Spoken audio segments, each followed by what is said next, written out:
Good morning. Today is Tuesday, May 28th, 2024. We continue with the Tanya. This is our practical Tanya, volume 1. We're almost halfway through in chapter number 5. Yesterday we made a specific example, like we are saying we have theory, like when you go to school, you have a theory and a lab works. Today we did a little lab works. I brought an example from my own experience of how to handle life impacts when the boat rocks a little bit, and how to use Tanya to overcome that and to strengthen you. Today we'll make another example. In chapter 5, also something from a personal, to share a little bit personal experience. Chapter 5, we're going to the attributes. You know, we've been, volume 2 goes through discussion. 10 attributes, Chochmah, Bina, Dat, and Hesed, Gevura, Tiferet, Hod, Netzach, Yesod, Malchut. Are these attributes really like attributes of God, or this is just allegoric, metaphoric explanation for us humans to understand? From God's standpoint, He doesn't have differentiations in His attributes, but in order for us to relate to our senses, and we talked about in the previous chapters how several rabbis debated that. Some felt that it's really God has this attribute. Even among Kabbalists, there were some disagreements. Are they real attributes? The famous debate between Azriel of Gerona in 12th century, Common Era, and Asher ben David, who was a little bit less specific about sferot. He was almost more modernist, almost Rambam. Rambam, the most philosophical, the most rational, believe this is just allegory for us to understand God's actions. Anyway, so, but in all agree, Kabbalists agree that sferot, 10 sferot. Let's see if I have a picture. Oh, here's a picture. Here's a 10 sferot.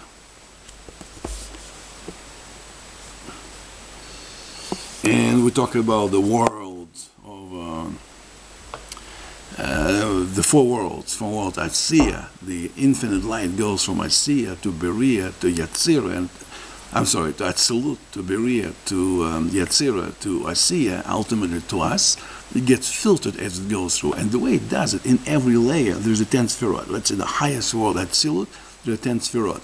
They coordinate down to the next layer.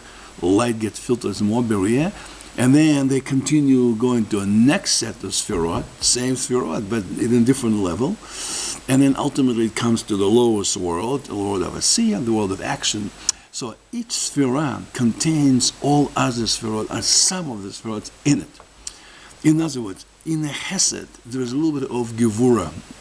In the Gevura, there's a little bit of Hesed and all other ones. In kindness, there is some strength, and in the strength, there is kindness.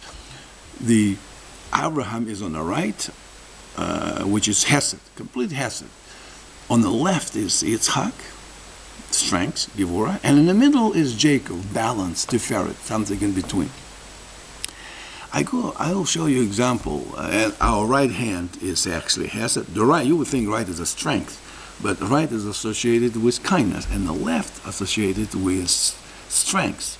In fact, the male, in Kabbalistic term, is associated with softness, and the women with more harsher, with a hardness. It goes contrary to what we, in the Western world today, we understand. The guys are strong, the ladies are soft. Well, that's true from a physical standpoint, but from the higher realm, the feminine choral qualities are in the Gevura realm, and then male qualities are in the Hesed. We'll give you an example. In my own life, my wife has a very good friend. When they first met, they sort of clicked and started to become friends many years ago. And we were married, and one time we went to a restaurant for dinner or a glass of wine or something like that. So we're sitting, my wife, me, and her friend. I already was introduced to her friend, but I didn't know her that well, just initial meetings. So, but my tendency, I think, is to be very open. I immediately trust people. I don't suspect anything bad. So, and I open it sometimes too much. Most people are a little bit apprehensive, a little bit cautious until they get to know you, and rightly so. I tend to write like a happy puppy. I immediately come in and just the whole world is just happiness for me. That's what at least my wife tells me. And so we're sitting and chatting, nice conversation. I said something. My wife said something, and I said something. Well, she always makes something like that. She always said that she doesn't believe that whatever, let's say the sky was blue, and it's not exactly that blue. So I said, well, she always exaggerates. She says the sky is like this. Don't you think so? Well, that lady looked at me. It was a very benign conversation. I wasn't arguing with my wife. I just joking it. And I kind of saw in this person already like we're friendly. I can share with her the debate I have with wife. My wife just telling me that I don't see the sky in a particular, or trees. So something completely silly. But later looked at me and she said, who the heck, and she used a stronger language. She said, who the heck are you to tell me to criticize my friend? Who the heck are you to tell me that? So she immediately went in defenses for her friend. Maybe it was a little bit over because I didn't mean anything very serious, almost jokingly, but she was. And I was like taken aback, like, whoa, wait a minute, I just want to kind of share with you, console with you in my disagreement that I have with my wife. And she was very clear. This is my friend. You are not my friend. You're the husband of my friend. Wonderful. I have a drink with all of us together. She, her husband, me, and my wife get together often. At that time, it was my wife and her got together, and I happened to go for dinner for the glass of wine with them. So she put me on my place immediately. She says, "This is my friend. Don't attack her." And at first I was like I shut up. I was very like taken aback, shocked, like, what did they say? I was offended. And then later on, we became all very good friends after that. But that kind of semi-initial meeting was very revealing to me. That was Hesed. It was in the form of Gevurah. Hesed from Gevurah. She was hitting me with her right hand in the nose. Watch what you're saying when you talk about the people. What you're saying, especially talking about friends. It's not Lashon Hara, because I didn't mean to say anything bad. It was just jokingly. And then later on, I appreciated that point, how you stand for your friend, how you stand. This is a characteristic of commitment, of what's the English word for that?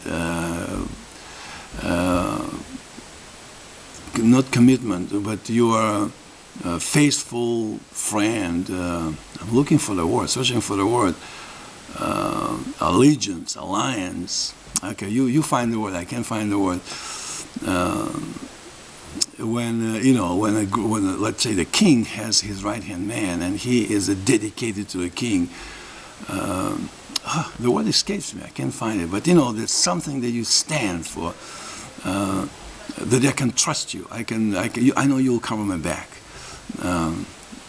Allegiance. Well.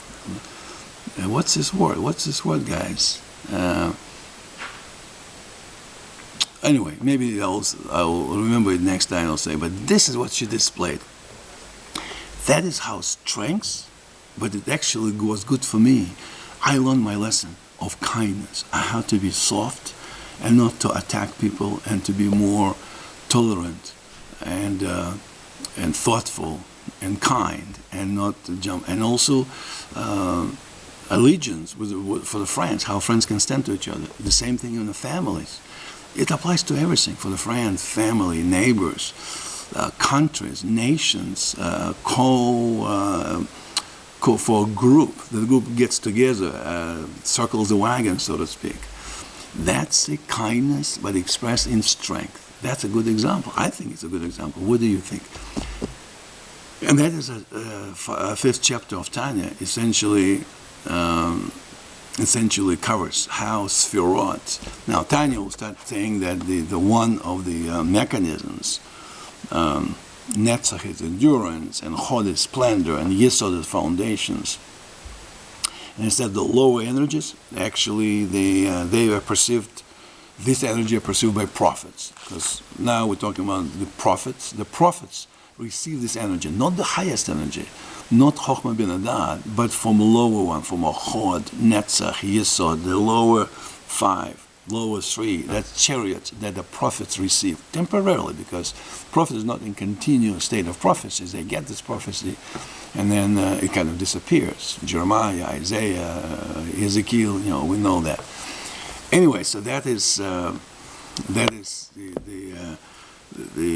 tiniest topic right now. And I was using an example how you can, or the same thing with the family. When your child, when you deny the child the candy, seems like harsh. No, put it back. You already had enough. You already have 1 scoop of ice cream. That's enough. It's not good for your teeth. That's strength, but it's also kindness. This is strength. This is a kindness expressed in stress.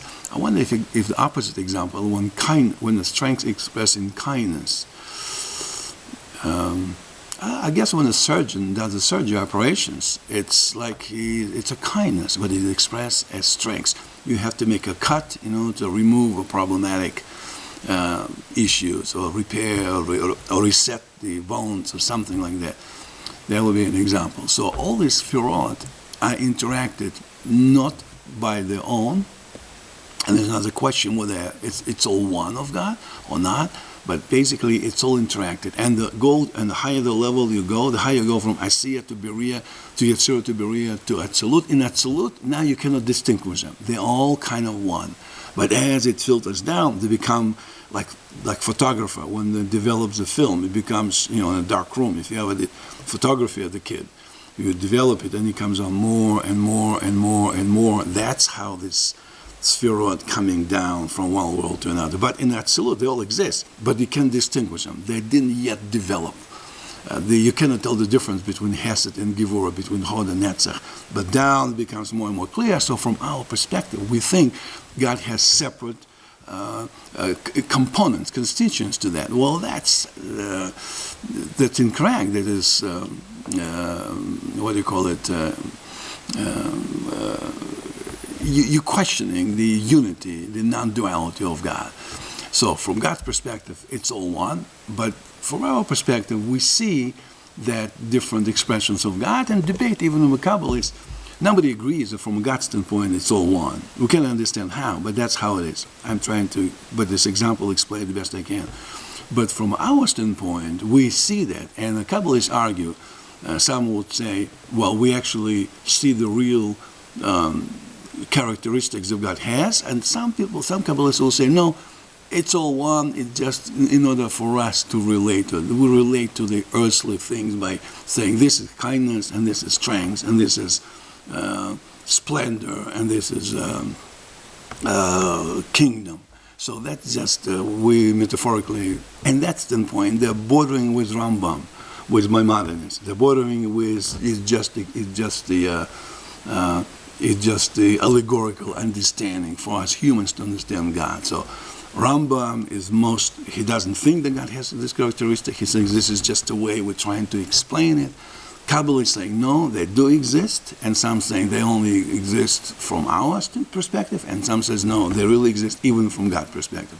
Now, does it have a practical difference in our lives or not? That's for you to decide, but I just gave you a life example how it actually works, and no matter which way you look into it, whether kindness and strength are really two distinct characteristics of God or not, but they expressed in this example with my wife's friend, admonishing me, stepping out the boundaries towards judging my wife, her friend. She stood by her friend. She was, again, keep thinking about this word, commitment, allegiance. Tomorrow, I will try to remember and remind you. If you remember, just send me the note, put a note in this clip on the YouTube and say, that's what I was looking. This is what you were looking left. I found it. All right, I guess when you're getting older, you begin to forget the words. So I use many other words, some similar, but the real one. So that's like almost example. On my own example, I'm searching for God. I know what I'm thinking, but I can't express it. It's in my mind before thought, speech, and action. That's maybe another good illustration how the human mind works. I know what I feel. I know what I want to mention. That commitment between people. But I can't put my hand on the word itself. I feel it, but I can't think it. It's somewhere in my brain. Honor, commitment, allegiance. All right, tomorrow I'll try to tell you. Or you tell me. Have a great day.